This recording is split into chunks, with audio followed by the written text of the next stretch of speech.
Assalamualaikum warahmatullahi wabarakatuh. Alhamdulillahilladzi hadana li hadza wa ma kunna linahtadiya laula an hadana Allah. Asyhadu an la ilaha illallah wa asyhadu anna Muhammadan abduhu wa rasuluhu la nabiyya ba'dah. Allahumma shalli wa sallim wa barik ala Muhammadin wa ala alihi wa sahbihi ajma'in. Amma ba'd. Ayuhan nas ittaqullaha haitsu ma kunta wa asbi sayyi'atal hasanata tamhuha. Sadaqallah wa sadaqa rasul karim. Alhamdulillah. Hari Senin 10 Agustus 2020, mari kita lanjutkan lagi masih di surat Asy-Syu'ara, surat yang salah satunya menceritakan tentang bagaimana Nabi Musa berhadapan dengan Fir'aun. Kita sudah sampaikan bagaimana para penyihir sujud atau tunduk kepada Musa, kepada Rabbul Alamin, Rabb semesta alam, tanpa mempedulikan ancaman yang diberikan oleh Fir'aun. Ancaman yang begitu dahsyat, bahkan bakal membuat cacat atau mungkin malah membunuh. Dipotong tangan dan kakinya secara bersilangan. Demikianlah yang namanya diktator, di mana-mana begitu, mempergunakan kekuasaannya, mempergunakan kekerasan, ancaman, kekerasan untuk memenuhi nafsunya, kebutuhan nafsunya. Mari kita lanjutkan di ayat yang ke-52 surat Asy-Syu'ara. Ayat ke-52 surat Asy-Syu'ara. Bismillahirrahmanirrahim. Wa auhayna ila Musa an asri bi ibadi innakum muttaba'un, dan kami wahyukan, Allah Subhanahu wa taala memerintahkan kepada Nabi Musa agar berjalan di malam hari, seperti Nabi Muhammad Isra Mi'raj, berjalan di malam hari. Kemudian membawa hamba-hambaku, yaitu Bani Israel, membawa hamba-hambaku Bani Israel, dan diingatkan bahwa kamu semua akan muttaba'un, akan diikuti, akan disusul, akan dikejar. Ini perintah dari Allah Subhanahu wa taala setelah sebelumnya diberikan pandangan mengenai para penyihir yang bakal dipotong tangan dan kakinya. Layarnya ditutup tentang penyihir itu, menyisakan ke dalam hati orang yang membaca Quran ini, betapa gejolak jiwa tak bisa dibungkam dengan ancaman. Gejolak jiwa yang menuju Allah Subhanahu wa taala nggak bisa dimatikan. Dia akan tetap terus menggelegak menuju Allah, walaupun diancam, dibunuh. Itulah hati manusia, betapa mudah berubah setelah sebelumnya menjadi antek-antek diktator, menjadi orang yang senang ketika pemimpinnya adalah orang zalim. Ini para penyihir, orang yang senang ketika pemimpinnya orang zalim. Udah tahu dia zalim, udah tahu dia banyak berbuat maksiat, udah tahu dia berbuat dosa, membunuh dan sebagainya, melakukan kekerasan, tapi tetap didukung. Naudzubillah. Orang-orang ini sama saja antara pemimpin dengan rakyat. Tapi yang terjadi pada penyihir ini dia melihat kebenaran. Nggak benar ya. Fir'aun ini tidak benar. Dia berdusta, berbohong bahwa dia adalah Tuhan. Maka saya harus kembali kepada Allah. Itulah para penyihir. Setelah itu ditutup layarnya. Adegan penyihir mungkin dia dibunuh, mungkin dia dipotong, itu ditutup, tidak disebutkan dalam Al-Quran di situ. Tapi yang terjadi adalah perintah. Selanjutnya adalah perintah kepada Nabi Musa untuk pergi malam hari, bawa hamba Bani Israel. Dan Anda pasti akan diikuti, disusul. Ya, oleh siapa? Musuhnya, yaitu Fir'aun. Jemaah Kampung Taqwa Asden rahimahullah dan siapapun teman-teman yang mendengar dan melihat siaran ini, di ayat selanjutnya, ayat yang ke-53, Fa'arsala Fir'aunu fil madaini hasyirin, maka Fir'aun mengutus ke kota-kota, mengutus timnya ke kota-kota mana saja, ya, fil madaini hasyirin, untuk mengumpulkan tentara atau kekuatan. Hasyirin itu berarti mengumpulkan. Coba kita bayangkan, Firaun ini mengetahui ada bahaya yang akan menghancurkan singgasana dia, ya, yaitu bahaya Musa dan kaumnya. Maka dikumpulkan semua orang, dipengaruhi semua orang, semua kota, disampaikan ke seluruh kota, kota-kota di Mesir waktu itu, untuk mengumpulkan pasukan. Wah, ini persiapan perang. Dia kumpulkan pasukan siap untuk menghancurkan Musa. Kalau kita perhatikan kata-kata ini, ya, fil madaini hasyirin, mereka di kota-kota itu mengumpulkan orang, masa kekuatan. Berarti sebenarnya dia takut, ya. Takut dia sebenarnya. Makanya dia kumpulkan banyak orang, ya. Kan begitu ya. Saya pernah ngobrol sama kawan. Dia dulu pernah, ya masa jahiliyahnya dia dulu saya pernah tawuran katanya. Loh, kok kamu berani tawuran? Iya, kalau satu orang nggak berani, tapi kalau rame-rame timbul keberanian. Nah, itu. Padahal itu dalam perbuatan salah, ya. Makanya hati-hati kita nih. Kalau ada yang ngajakin berbuat salah, berbuat maksiat, berbuat dosa, itu dia aja ngikut. Jadi timbul, oh ini nggak apa-apa lah, orang-orang juga berbuat seperti itu. Kalau salah mah tetap salah, walaupun bapak kita yang melakukan, itu harus diingat. Kalau salah itu tetap salah, walaupun bapak kita yang melakukan, ibu kita yang melakukan, guru kita yang melakukan, tetap salah.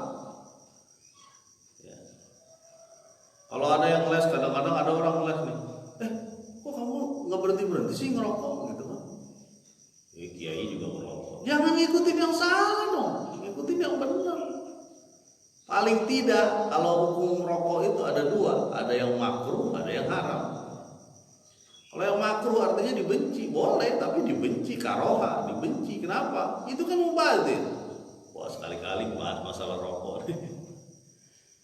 Artinya jangan mengikuti yang salah, walaupun itu dianggap tokoh, nggak bisa. Ya. Makanya di salah satu ayat itu disebut, kenapa saya ngikut fulan? Fulan itu sudah menjerumuskan aku. Menyesal dia di akhirat. Karena mengikuti fulan, mengikuti orang yang berbuat durhaka kepada Allah Subhanahu wa taala. Kita lanjutkan lagi. Jadi Fir'aun itu ngumpulin orang-orang, dikumpulin. Ya. Ini kan bukti ketakutan dia. Takut dia sama Musa itu. Makanya dikumpulin banyak orang, ya. Ayat selanjutnya, inna haula'i lasyirzimatun qalilun. Fir'aun berkata, sesungguhnya dia, Musa dan kawannya kecil, kelompok kecil saja, qalil. Kecil, tinggi. Dia cuma kelompok kecil, ya. Cere atau ikan teri kira-kira begitu ya. Bukan ikan paus gede. Ikan teri Musa. Coba bayangkan, berarti kan dia ada yang aneh, dia ngomong kecil tapi dia ngumpulin banyak orang gitu. Kalau dia ngomong kecil, hancurkan aja sedikit, kirim pasukan berapa puluh orang lah. Tapi ini dikumpulkan seluruh kota. Betapa saat itu genting keadaan, kira-kira begitu. Siaga 1 di Mesir waktu itu. Kenapa? Karena gara-gara Musa dan rombongannya ya, itu bisa menghancurkan tatanan Mesir pada saat itu. Ya, kezaliman ini bakal bisa hancur. Karena apa? Karena Firaun berdasarkan agama itu. Berdasarkan ketuhanan anak, mungkin anak dari bapaknya adalah keturunan Tuhan dan sebagainya, bakal jatuh gitu. Makanya aneh kalau Firaun itu mencari kemana-mana ke kota, sama seperti sebelumnya mencari penyihir ya. Aneh ini mereka, ngomongnya kecil tapi dikumpulkan banyak massa. Berarti ketakutan dia sudah memuncak, ketakutan Firaun. Jamaah kampung takwa astan rahimahumullah. Ayat selanjutnya, wa innahum lana laghaidun, dan sesungguhnya mereka Musa dan teman-temannya, kata Firaun, bagi kami laghaidun. Ghaid itu artinya menimbulkan amarah yang meluap. Jadi kata Firaun, ini bikin marah kita, bangsa kita itu dibikin marah oleh Musa. Ya. Padahal itu bangsa Mesir juga mungkin memperhatikan itu. Ya. Nggak pakai sosial media juga memperhatikan, pasti tahu lah. Pasti keluar berita tentang Musa punya tongkat yang melahap semua tali dan tongkat palsu ya, tali dan tongkat penyihir. Pasti berita itu keluar ke istana, keluar dari istana, pasti kemana-mana kan. Mungkin ke kota-kota itu dikasih tahu. Makanya dibuat. Gimana caranya supaya Musa ini jadi musuh bersama? Nah itu. Ya. Islam itu dimusuhi bersama. Dimusuhi bersama orang-orang yang gak suka dengan Islam. Dikejar terus gimana caranya supaya Islam tidak berkembang. Ketika Islam masuk politik dibilang, kok Islam bawa agama sih ke politik? Jangan dong, politik ini kotor, jangan bawa Islam. Iya, kalau nggak Islam yang datang ke situ hancur. Kalau nggak orang-orang soleh yang masuk ke politik, yang akan datang adalah orang-orang salah. Kalau nggak orang-orang soleh yang masuk ke ekonomi, yang akan datang orang-orang penganut riba, pengurang takaran dan timbangan. Makanya Islam itu harus masuk kemana-mana. Harus masuk ke ekonomi, harus masuk ke pendidikan, harus masuk ke masyarakat, ke sosial, harus masuk ke politik. Supaya apa? Supaya dia mewarnai, ngasih tahu orang-orang yang berada di pemerintahan misalnya bahwa orang-orang kita menuju Allah Subhanahu wa taala. Setiap sen yang kita hasilkan uang itu akan diminta pertanggungjawaban oleh Allah Subhanahu wa taala. Saya kan cuma nerima, itu dia yang ngasih kok, biar saya memilih dia. Saya kan cuma nerima aja. Toh saya juga nggak minta. Nggak bisa begitu. Anda memilih, lihat orangnya, lihat keluarganya, lihat sholatnya. lihat perlakuannya, lihat akhlaknya, lihat track sebelumnya. Jangan sampai terpesona sehingga menjadi orang-orang seperti jamaahnya Firaun ini.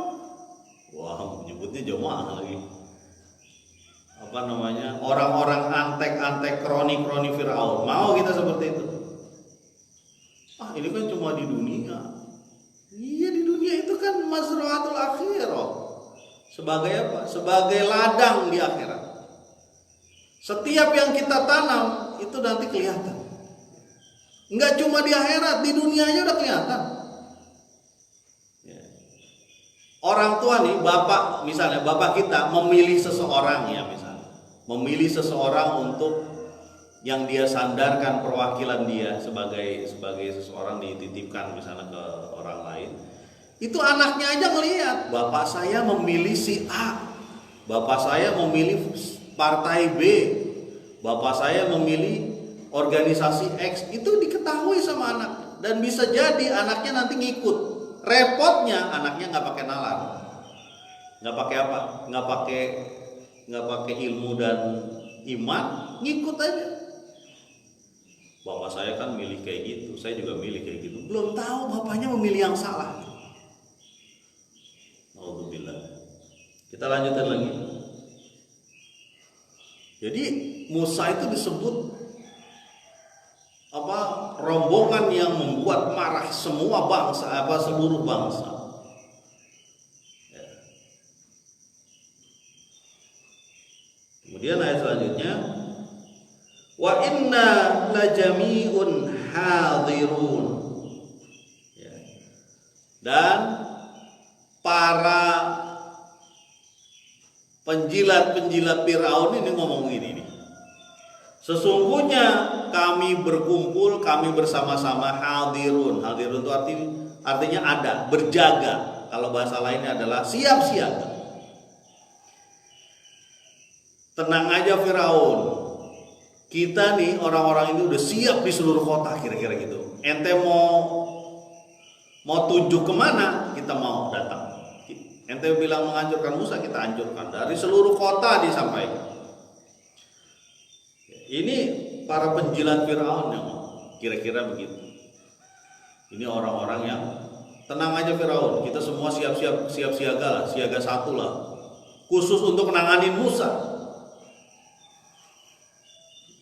Kebayang oleh kita bagaimana suasana panas ada di mana-mana di Mesir pada saat itu. Berkat ada dua orang bersama Nabi Harun ini, yang dia menyampaikan kemerdekaan. Itu kan kemerdekaan. Kemerdekaan sejati adalah ketika dia berserah diri kepada Allah Subhanahu wa taala, bukan berserah diri kepada nafsu dan dunia. Berserah diri kepada makhluk bukan, tapi berserah diri kepada Allah Subhanahu wa taala. Karena ketika berserah diri kepada Allah, itulah kemerdekaan. Merdeka. Kalau kemerdekaan masih seperti menyukai hawa nafsu, itu nggak merdeka dia. Berarti dia terpenjara oleh hawa nafsu. Coba dicek. Makanya saya termasuk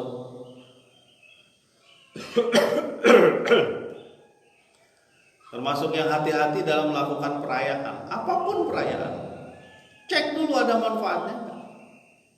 Cek dulu, lihat uang yang dikeluarkan oleh kita itu diminta pertanggungjawabannya sama Allah. Jangan salah. Ya. Jangan cuma di dunia gampang lah, begini juga orang senang-senang aja. Nggak bisa kawan, 100 rupiah nanti Allah tanya itu. Saya sering ngomong tuh sama anak-anak. Si Anu lagi diapain? Itu habis dipecahin telur di mukanya, di ininya gara-gara ulang tahun. Astagfirullahaladzim. Coba ente bayangkan telur itu berapa uang. Dibuang secara sia-sia, coba bayangkan itu. Ditambah lagi tepung dia, macam-macam itu. Mending kamu buat sedekah lah, atau kamu buat beli beras, ketahuan. Tidak mubazir. Itu udah mubazir, perayaannya sia-sia. Nanti Allah tanya gimana coba? Kamu waktu itu tanggal sekian kamu ngapain? Ini ya Allah saya ditimpain ini sama ini. Kamu senang-senang aja? Iya, gimana namanya ini? Senang dalam kejahatan, senang dalam kemaksiatan sama aja itu.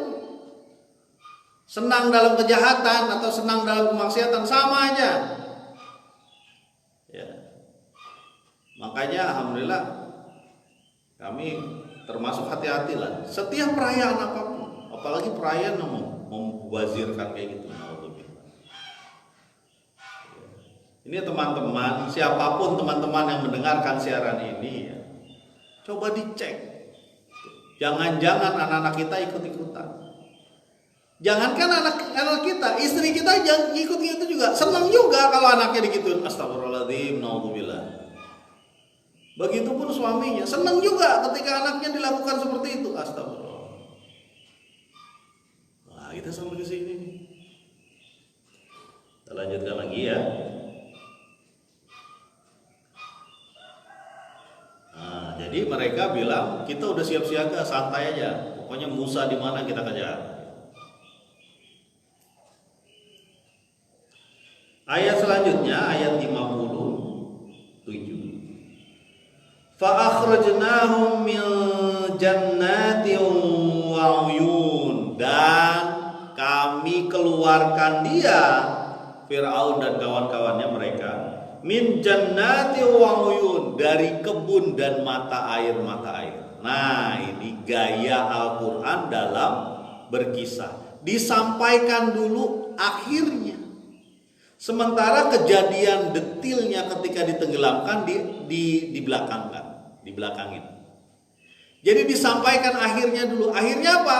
Keluar Fir'aun dan teman-temannya dari jannah, dari kebun-kebunnya, dari uyun dan mata airnya yang mereka banggakan, yang mereka sayangi, yang mereka cintai.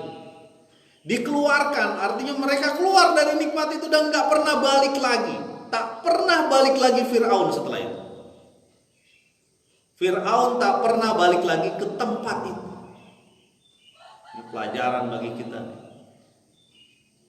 Ketika kita sudah dijemput oleh malaikat maut, tak pernah lagi kita datang ke kenikmatan.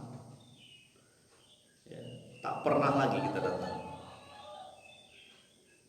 Fa akhrajnahum, kami keluarkan, kharaja keluar, kami keluarkan mereka min jannati wa uyun, dari jannah dan mata-mata air. Kami keluarkan orang-orang itu, dicabut kenikmatannya, mereka mengejar Musa. Itu hasil akhirnya. Wa kunuzi wa maqamil karim, dari perbendaharaan. Kanzun, kunuz itu artinya apa? Harta, perbendaharaan, harta, uang dan sebagainya. Wa maqamil karim, dan kedudukan yang mulia dicabut oleh Allah. Keluar dia dari harta dia, dari istana dia, dari mahkota dia. Mahkota mungkin masih dipakai kali ya.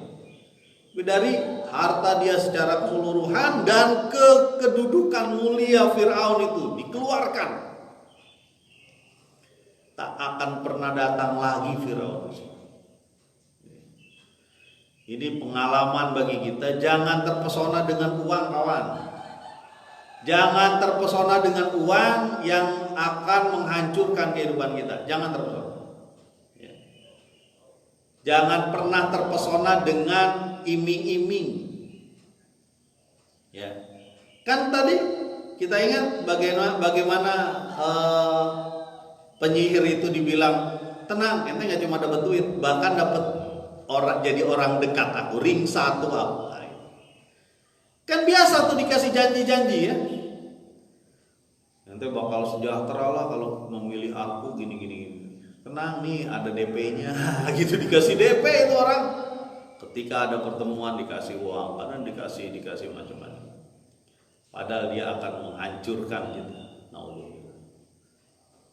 Sekarang pertanyaannya, Pak Arfan ngomongin apa sih? Apa aja lah, yang jelas ada pemimpin. Pemimpin ini adalah orang-orang zalim, harus kita sampaikan kalau dia zalim. Ya. Di mana saja, bukan cuma di Indonesia. Ini cerita yang di Mesir ya, tentang Firaun. Pertanyaannya, apakah Firaun ada di Indonesia? Sifat-sifat Firaun ada. Ya. Sifat orang yang memuja kemudian menyembah nafsu ada, ilahahu hawahu. Ya, kita bisa lihat. Orang-orang ini, orang-orang yang menyembah harta, ini kan menyembah harta nih, wa kunuzi wa maqamin karim, orang-orang yang menyembah jabatan. Jabatan dia pakai untuk kekuasaan dia, untuk meluluskan nafsu dia. Ya.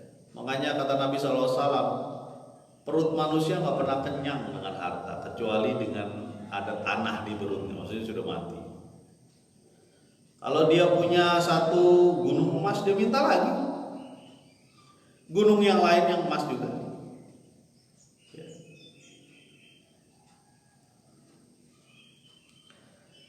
Ayat selanjutnya, kadzalika wa aurasnaha bani Israil. Begitulah kami wariskan mata air, jannah, kemudian harta dan makom yang karim ya, kepada Bani Israel.